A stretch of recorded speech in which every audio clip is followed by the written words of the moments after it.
기쁨에게 오신 모든 분들을 주님의 이름으로 환영합니다. 이 시간 우리 조용히 기도하시면서 하나님 앞으로 나아가겠습니다.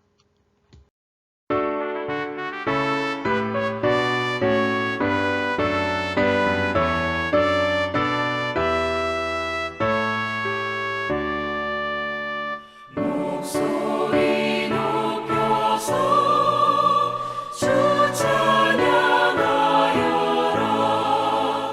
영광과 권세와 존귀와 위엄을 온누리 다스리시는 만왕의 왕께 돌려라.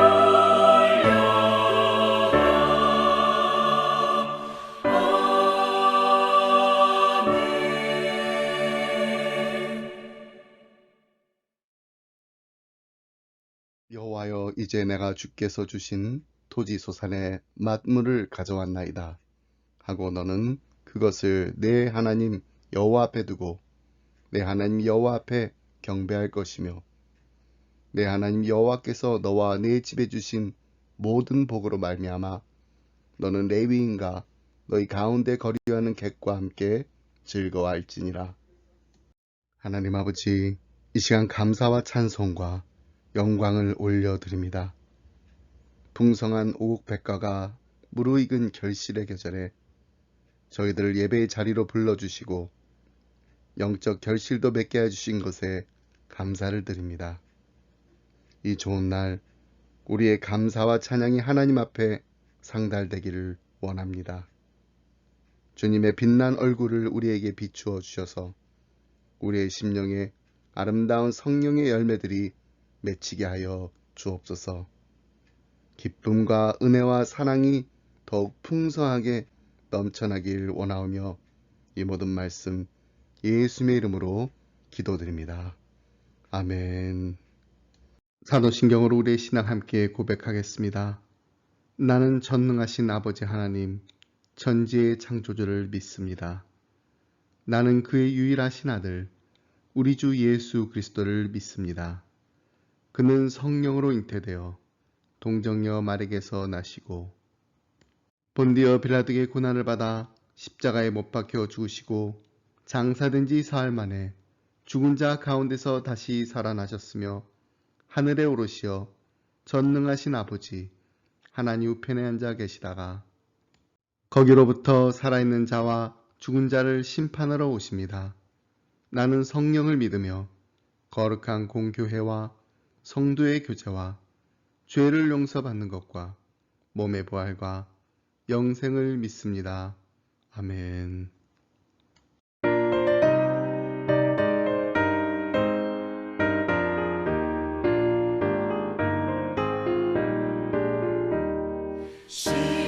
시온성과 같은 교회 그의 영광은 없다. 허락하신 말씀대로 주가 친히 세웠다. 한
이 시간 우리 함께 나눌 말씀은 야고보서 3장 13절로 18절 말씀입니다.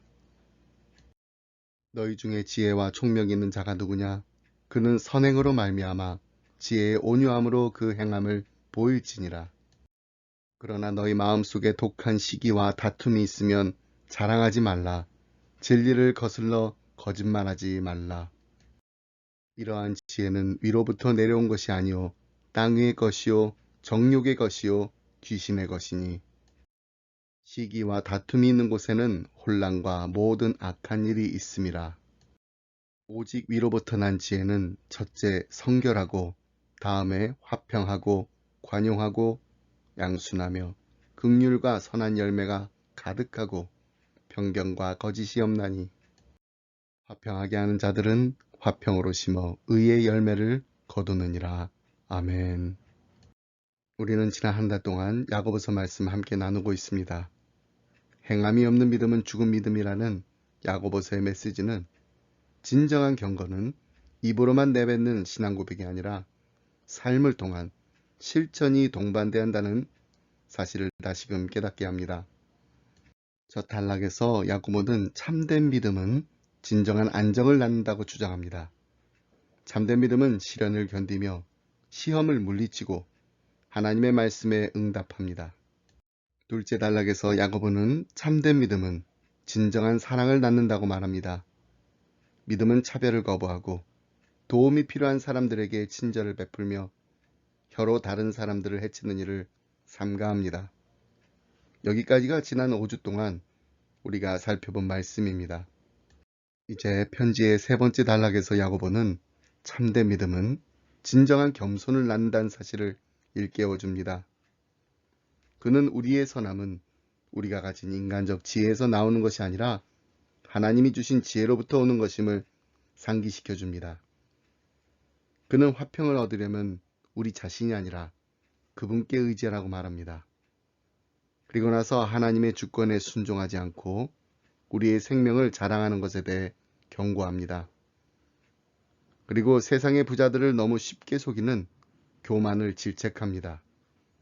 이 모든 경우에 대해 야고보는 하나님으로부터 말미암는 겸손을 취하라고 권유합니다. 하나님의 은혜가 우리 마음속의 역사에서 하나님의 지혜와 선행을 열매로 맺게 해주시지 않는다면 우리는 메마른 사막처럼 아무 열매도 맺지 못할 것이기 때문입니다. 여기까지가 야고보서의 큰 그림입니다. 오늘 본문에서 야고보는 자신이 참된 지혜를 가졌다고 주장하는 사람들을 향해 교회 앞에서 도전하고 있습니다. 야고보가 이 서신을 쓸 당시 교회는 박해를 받고 있었습니다. 박해 아래서 교회는 분열되었습니다. 거기에는 공식적인 목회자나 안수 과정이 없었기 때문에 자기 방식대로 선생이 된 자들이 등장하여 지혜를 가졌다고 주장할 수 있었습니다. 각 교사가 자신만의 지혜 상품을 판촉하여 그 지혜를 따르는 무리를 얻자 공동체가 분열되고 만 것입니다. 이처럼 신약교회는 분열의 문제나 당짓는 영의 문제가 많이 있었습니다. 예수님은 그들이 참 교사인지 거짓 교사인지는 삶의 모습을 통해서 분별할 수 있다고 가르치셨습니다. 마태복음 7장 15절로 20절 말씀 함께 보겠습니다. 거짓 선지자들을 삼가라. 양의 옷을 입고 너에게 나아오나 속에는 노략질하는 일이라.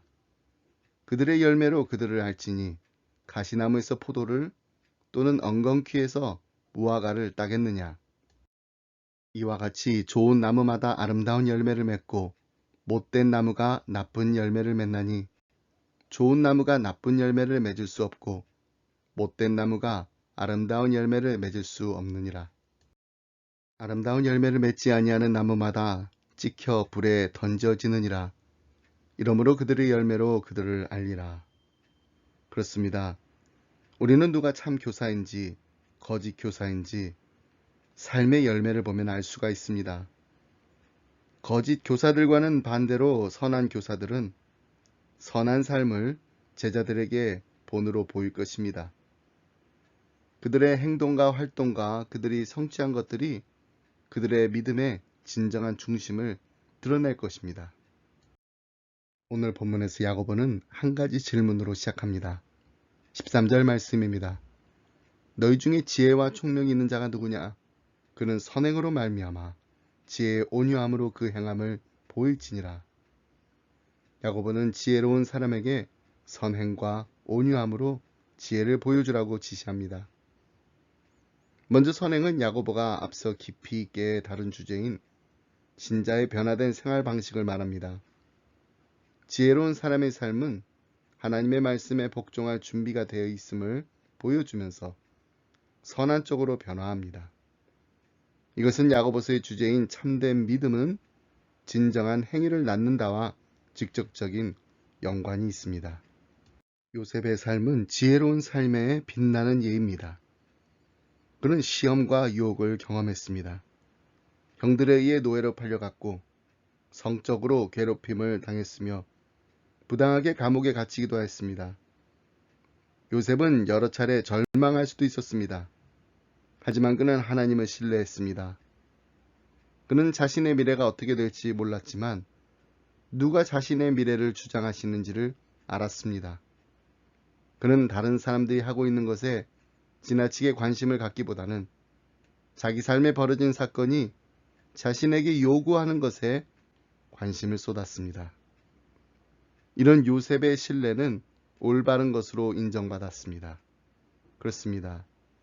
우리의 행위가 지금 우리가 어디에 우리의 마음을 쏟고 있는지를 보여줍니다. 우리의 태도와 동기가 우리의 행동과 일치하고 있나요? 우리는 지혜롭다고 주장하지 않아도 됩니다. 지혜로운 삶을 살면 되는 것입니다. 지혜는 하나님의 말씀의 인도를 받는 것에 달려 있습니다. 둘째, 지혜의 온유함으로 보이는 행함이란 지혜에 의한 겸손과 온유함을 말합니다. 현대인들은 온유와 양순을 다른 사람들에게 짓밟히는 줏대없는 나약한 사람의 특성으로 생각합니다. 하지만 성경의 관점은 그렇지 않습니다. 온유는 갈라디아서 5장 23절에 나오는 성령의 열매 가운데 하나이며 자기 절제와 아주 밀접하게 연결되어 있습니다. 이것은 성질이 거친 말이 길들여지는 것을 표현하는 데 사용되는 단어입니다. 길들여진 말은 타고난 힘을 잃지 않으면서도 그 힘을 온유하고 겸허하게 발휘합니다. 이것이 바로 성경적 의미의 지혜입니다. 온유함이란 오만과 이기심에 반대되는 순종적인 마음과 자세를 말합니다. 온유함을 지닌 사람은 다른 사람들의 요구에 이끌려 다니면서도 그저 잠자코 있는 그런 사람을 말하는 것이 아닙니다. 오히려 오만과 이기심을 따르려는 인간의 자연스러운 경향을 잘 다스리고 통제하는 사람을 말합니다. 헬라인들은 이런 온유함을 약한 것으로 보았습니다. 그러나 그리스도인들은 이 온유함을 미덕으로 삼았습니다. 마태복음 5장 5절의 온유함은 이 구절에 나오는 온유함이라는 명사의 형용사형입니다. 예수님께서는 온유한 자는 복이 있나니 그들이 땅을 기업으로 받을 것이며라고 약속하셨습니다. 신뢰와 만족으로 하나님을 대하는 신자는 하나님의 풍성한 축복을 받게 될 것이라고 말씀하신 것입니다. 동의할 수 없는 상황 속에 있다 할지라도 우리는 서로를 친절하고 부드럽게 대해 주어야 합니다. 우리는 논쟁적인 자세와 다른 사람을 비방하려는 태도를 모두 다 벗어버려야 합니다. 지혜로운 사람의 특성이 선한 생활 방식과 온유한 행위라는 개념을 소개한 야고보는 이제 어리석은 사람의 특성을 설명하는데 시간을 할애합니다. 14절로 16절 말씀 함께 보겠습니다. 그러나 너희 마음속에 독한 시기와 다툼이 있으면 자랑하지 말라. 진리를 거슬러 거짓말하지 말라. 이러한 지혜는 위로부터 내려온 것이 아니요 땅 위의 것이요 정욕의 것이요 귀신의 것이니 시기와 다툼이 있는 곳에는 혼란과 모든 악한 일이 있음이라. 야고보는 14절에서 두 마음을 가진 사람의 특성, 독한 시기와 다툼을 언급하는 것으로 시작합니다. 이런 기질은 야고보가 14절로 15절에서 설명한 바와 같이 개인의 삶 속으로 넘쳐 흐릅니다. 그는 16절에서 그런 행위가 초래하는 궁극적 결과에 대해 말합니다. 독한 시기와 다툼은 거짓 지혜를 따르고 있음을 보여주는 증거가 됩니다. 시기는 다른 사람들의 의견을 배제하고 자신의 의견을 앞세우려는 욕구를 말합니다. 그리고 다툼을 일으키는 사람은 비윤리적인 방법으로 싸움의 원인을 부추기는 사람의 모습을 묘사하는 것입니다. 이런 사람은 자신의 견해를 밀고 나가기 위해 분열을 일으키는 방법까지도 기꺼이 사용합니다. 심한 경쟁은 이런 자세로부터 시작됩니다. 야고보는 이런 독한 시기와 다툼이 마음속에 있는 사람들은 자랑하지 말고 진리를 거스려 거짓을 행하는 자가 되지 말라고 경고하고 있습니다. 자랑은 상대편을 누리려는 악한 마음을 품은 승리감에서 나오는 자세를 묘사하는 말입니다. 진리를 거스르기로 한 사람들은 결국 복음의 진리를 거부하게 되고 말 것입니다.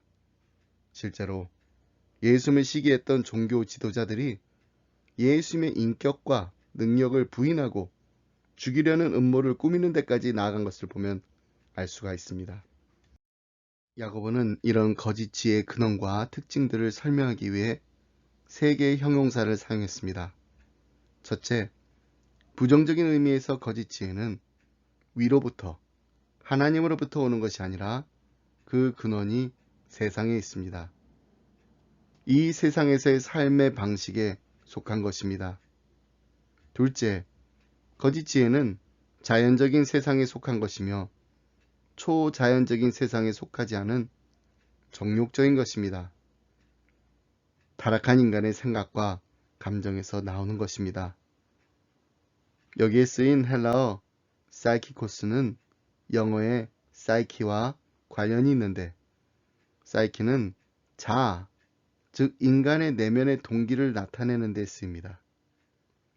그러므로 이 지혜의 원천은 위에서부터 오는 성령의 지혜가 아니라 우리의 생각, 태도, 관심, 추구에 있습니다. 마지막으로 거짓 지혜는 마귀적입니다. 사단은 인간관계를 깨트리기 위해 이 지혜를 사용합니다. 마귀의 관점에서 보면 예수님을 시험한 것은 아주 지혜로운 계획이었고 지혜롭게 수행된 계획이었습니다. 사탄은 자신이 예수께 제안한 것이 합리적인 듯이 보이게 하려고 성경까지 인용하였습니다. 마귀는 지금도 하나님께서 우리에게 공급하신 자원을 이용하고 있습니다. 하지만 그의 목적은 파괴하는 것입니다. 그들은 교회에서, 가정에서, 일터에서 관계를 깨트리는 분위기를 만들어냅니다. 우리의 말과 언어와 목소리가 얼마나 빠르게 파괴적인 분위기를 만들어낼 수 있는지 우리는 경험을 통해서 너무나 잘 알고 있습니다. 이처럼 독한 시기와 이기적인 야망으로 얼룩져 있는 어리석은 사람은 성품이 교만하고 정직하지 않으며 세속적이고 정욕적이며 사탄을 닮습니다. 야고보는 최종 결과에 대한 간단한 설명으로 어리석은 자의 모습을 마무리합니다. 16절 말씀 다시 한번 보겠습니다. 시기와 다툼이 있는 곳에는 혼란과 모든 악한 일이 있음이라. 모든 악한 일은 선한 것이 나올 수 없는 악을 묘사한 것입니다. 그렇습니다. 이기적인 야망을 만족시키려고 하는 사람은 경건하고 의로우며 다른 사람에게 도움이 되는 선한 열매를 맺으려는 노력을 결코 하지 않습니다. 이처럼 거짓 지혜는 자기 주장을 앞세우고 독단적으로 행동하며 상호 배려하는 마음을 깨트려 버립니다. 그리스도인들이 다른 사람들을 돌보는 대신 자신의 일에만 관심을 가질 때 서로 도우며 자비를 베푸는 공동체가 와해되어 버립니다. 바울은 이런 이기적인 생활이 전염되는 것을 막기 위해 이렇게 말했습니다. 빌립보서 2장 4절 말씀입니다. 각각 자기 일을 돌볼 뿐더러 또한 각각 다른 사람들의 일을 돌보아 나의 기쁨을 충만하게 하라. 그렇습니다. 참 지혜는 자기 유익과 다툼으로부터 자유롭습니다. 야고보는 이미 정말 지혜로운 사람은 선행과 지혜의 온유함으로 그 지혜를 보여준다고 언급했습니다. 이제 그는 그런 마음을 가진 사람을 다시 거론하면서 그 사람의 삶에서 나타나는 특성과 그에 따르는 결과를 보여줍니다. 17절로 18절 말씀 보겠습니다. 오직 위로부터 난 지혜는 첫째, 성결하고 다음에 화평하고 관용하고 양순하며 긍휼과 선한 열매가 가득하고 편견과 거짓이 없나니 화평하게 하는 자들은 화평으로 심어 의의 열매를 거두느니라. 지혜로운 자의 첫 번째 특성은 성결입니다. 위로부터 난 지혜는 첫째, 성결합니다. 첫째라는 말은 단순히 목록에서 첫 번째인 것 이상을 의미합니다. 하나님이 주신 지혜는 외적 행위뿐만 아니라 내적 동기를 순수하게 만듭니다. 이런 생활 방식에는 예수님이 말씀하셨듯이 내재된 약속이 있습니다. 마태복음 5장 8절 말씀입니다. 마음이 청결한 자는 복이 있나니 그들이 하나님을 볼 것이며 성결한 생각과 행위는 우리가 어떤 상황에 처해 있든지 그 안에서 하나님이 역사하시는 것을 볼 수 있게 해줍니다. 지혜로운 자의 두 번째 특성은 화평입니다. 어리석은 자의 독한 시기와 다툼과는 대조적으로 하나님이 주신 지혜는 화평한 관계를 낳습니다. 교회의 싸움과 다툼에 쓰이는 무기와 전략에 대한 글을 읽은 적이 있습니다. 미사일, 먼 거리에서 교인을 공격한다.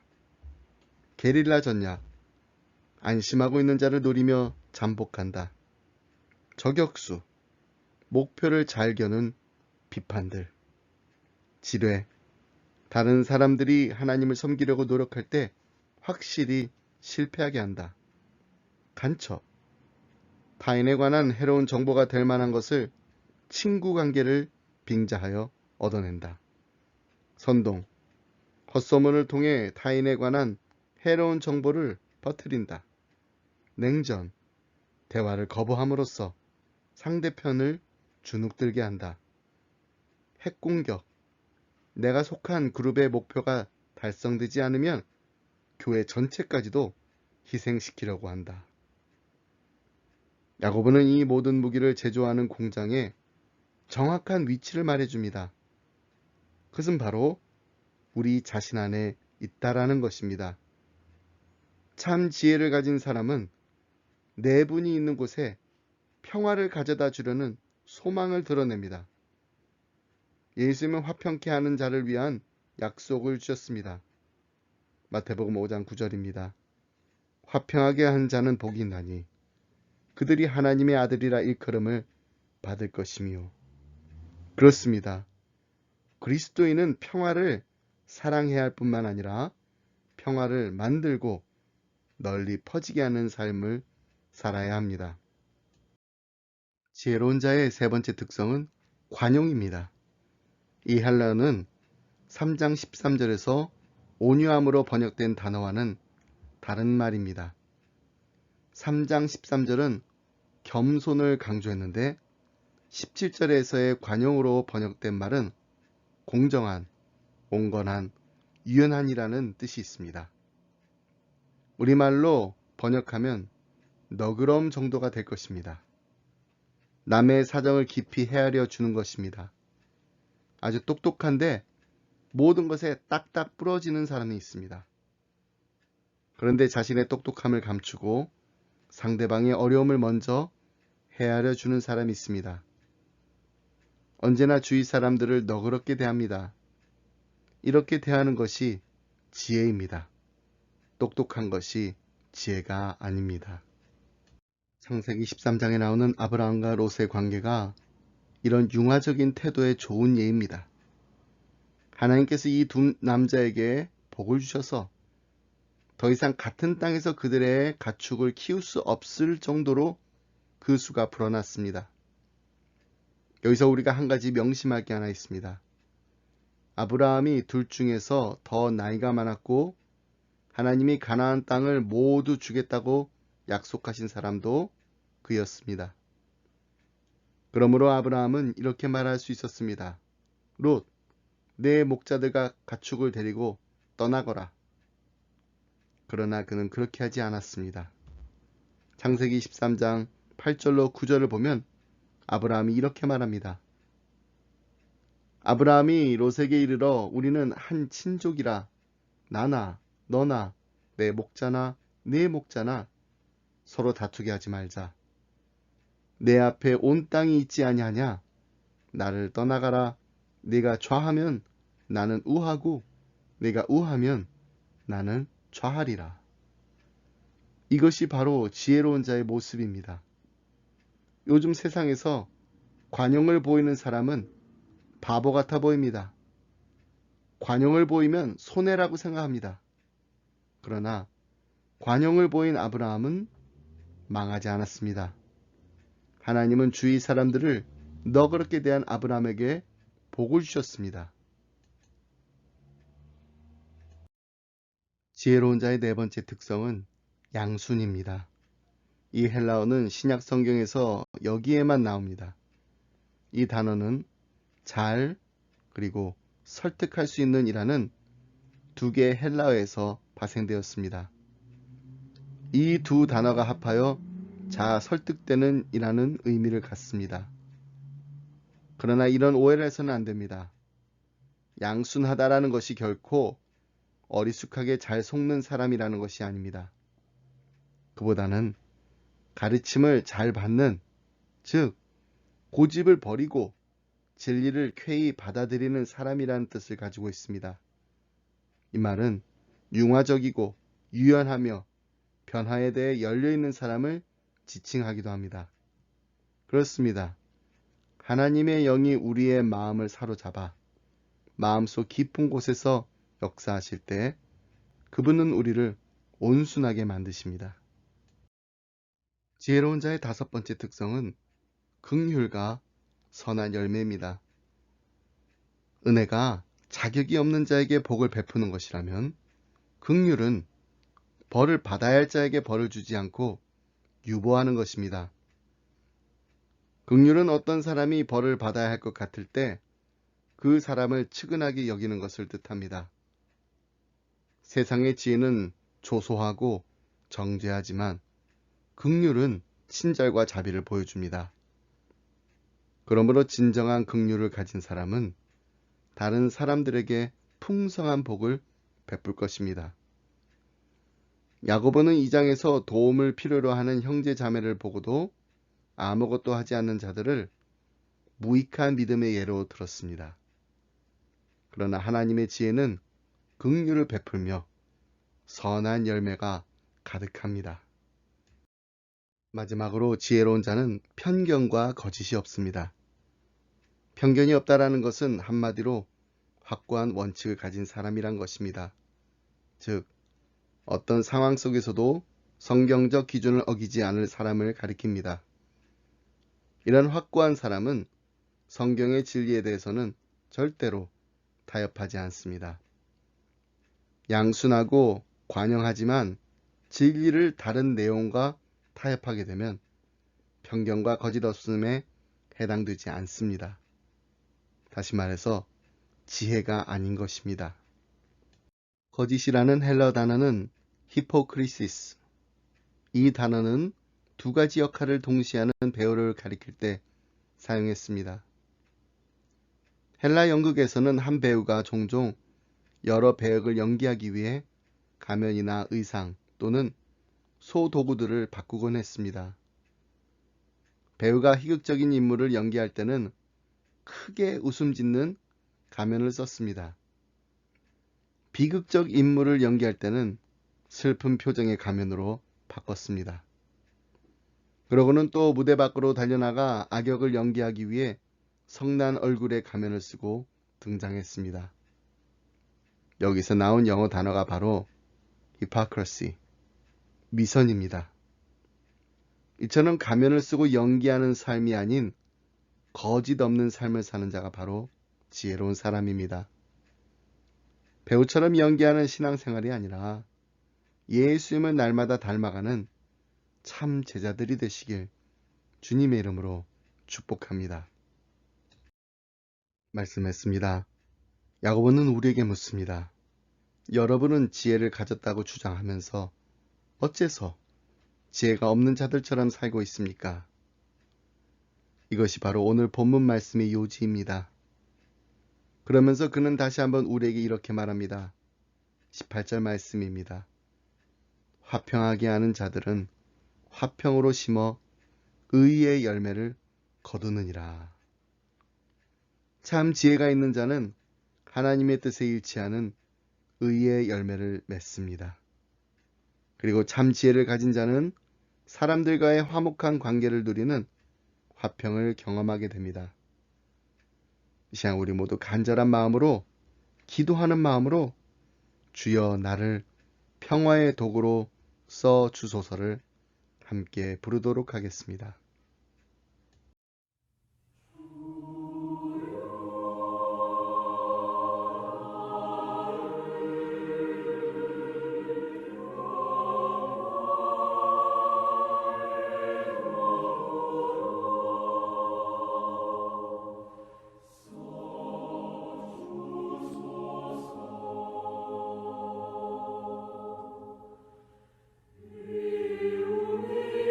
곳에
아버지 이름 거룩하사 주님 나라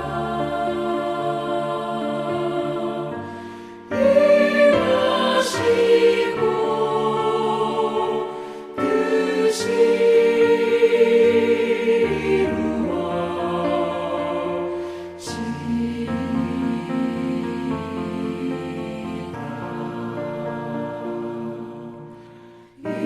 일용할 양식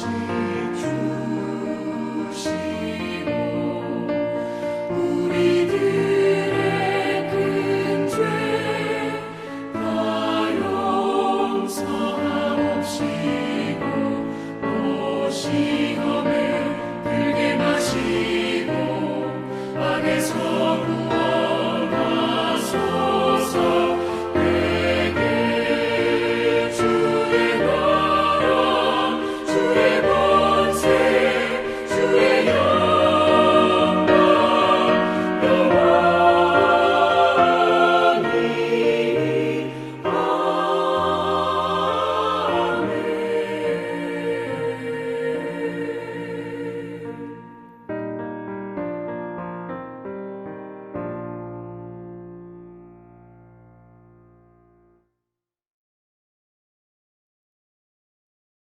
이제는 우리 주 예수 그리스도의 은혜와 하나님 아버지의 그 크신 사랑과 성령님의 감동감화 교통하심이 하나님 보시기 아름다운 인생, 지혜로운 인생 살기 원합니다. 하나님께서 우리에게 성결하고 화평하고 관용하고 양순하며 긍휼과 선한 열매가 가득하고 편견과 거짓이 없는 삶을 살 수 있도록 성령 충만하게 하여 주시옵소서. 간절한 마음으로 기담이 자를 떠나는 사랑하는 성도님들과 가정과 생업 위에 그리고 주님의 몸된 교회 위에 지금부터 영원토록 함께 하시길 간절히 축원하옵나이다. 아멘.